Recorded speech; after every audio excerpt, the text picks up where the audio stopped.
काय सांगाल, स्वाभिमानी शेतकरी संघटना सोडतायत, 25 वर्षाचा कार्य होता, काय भावना आहेत? त्याच्याबरोबर काही पदाधिकाऱ्यांनी देखील आता महायुतीला पाठिंबा दिलाय, तुम्ही तर शिवसेनेत प्रवेशच केलाय, कशा पद्धतीने बघताय? 20 ते 25 वर्षाच्या लढ्याचा हा सगळा प्रवास आहे।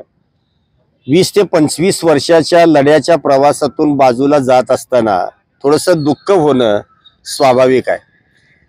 शिंदे सेनेला तर पाठिंबा आम्ही दिलेलाच आहे आणि या पाठिंब्यामध्ये नाही म्हटलं तरी थोडं राजकारण आहेच।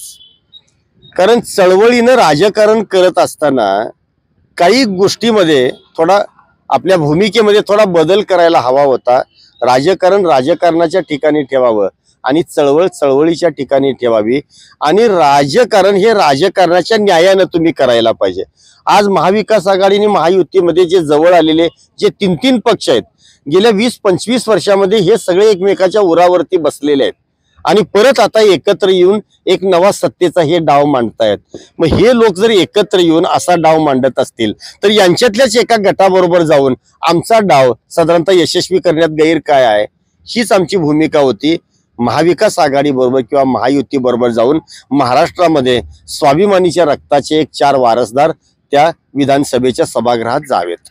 राजू शेट्टी तिसरी आघाडी जी स्थापन केली आणि जो निर्णय घेतला त्यामुळेच खरं तर स्वाभिमानीचे हे शिलेदार असतील किंवा कार्यकर्ते असतील सगळे हे नाराज आहेत किंवा त्यांचा राग आहे असं म्हणावं।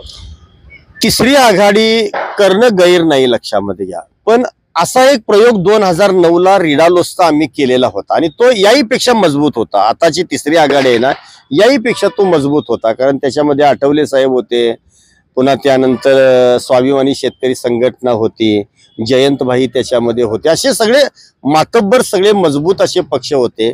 पण तो प्रयोग त्यावेळेला कडेला गेला नाही। एकही महाराष्ट्रातला उमेदवार रिडालोसचा त्यावेळेला विजय झाला नाही।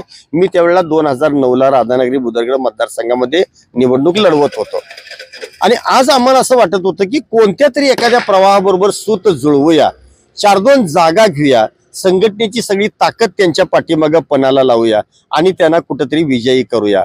पण राजू शेट्टी तिसऱ्या आघाडीला राजू शेट्टीने दिलेला शब्द आणि ते त्या आपल्या मुद्द्यावरती जेव्हा ठाम राहिले तेव्हा मात्र आम्हाला असं वाटायला लागलं की अरे आमच्या रक्ताचा वारसदारच त्या सभागृहामध्ये जर जाणार नसेल तर आपण तरी कशाला थांबायचं। आपण एखादी साधारणतः चूल मांडून आपल्याला काही बाबा शेतकरी हिताचे निर्णय घेता येतात का बघूया, एवढाच विचार आहे।